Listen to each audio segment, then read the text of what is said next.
Wisconsin residents have been calling the state's Consumer Information Hotline, reporting a sweepstakes scam that uses the Publishers Clearinghouse name for legitimacy. Jerad Albracht from the Wisconsin Department of Ag Trade and Consumer Protection is here with more. All right, so tell us about this one. So it's an oldie but a goodie, right? It is an oldie but a goodie. I promised I would come with good news one day, and today's not the day.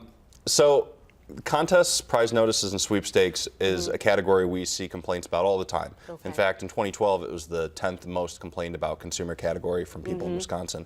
This is a scam that we've seen before and we'll probably see again. People are getting phone calls telling them it's Publishers Clearinghouse.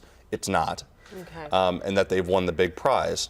The sort of red flags that come along with that is they're being asked for an upfront fee to get their winnings, which is something the Publishers Clearinghouse wouldn't do. Really, any sweepstakes, you don't have to pay to get your winnings. So no, if you win Powerball on $360 million, they're not going to tell you to come up with 180. Right. It's going to come off of the top. Yeah.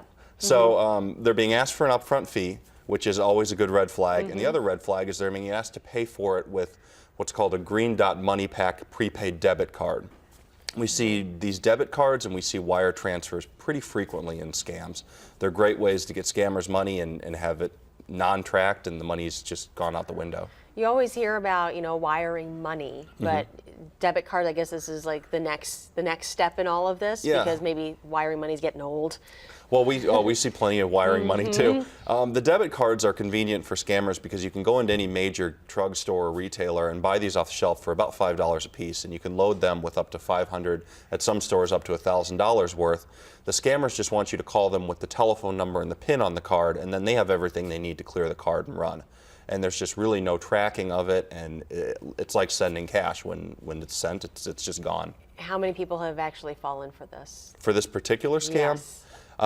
If I remember right, that category I told you about prize notices and sweepstakes, I think we had around 140 complaints last year, which is probably a fairly average number for that every year. But I mean, that's a couple every, one every couple of days. That's a lot of people getting hit for money. So. And if people get this call from Publishers Clearinghouse, what should they be doing? I would tell them to hang up for starters. Yep. They can call our Consumer Information Hotline and ask us if they want a little bit of clarity on what they may or may not have heard, just to make sure, if you want a second opinion on it. But just look at it with some level of skepticism. If someone calls you out of the blue and tells you you're a big prize winner, particularly if they want you to pay to get the prize, big scam, red flag. All right. Jerad, thank you very much. Thank you. We'll wait for that day when you can bring us some good news.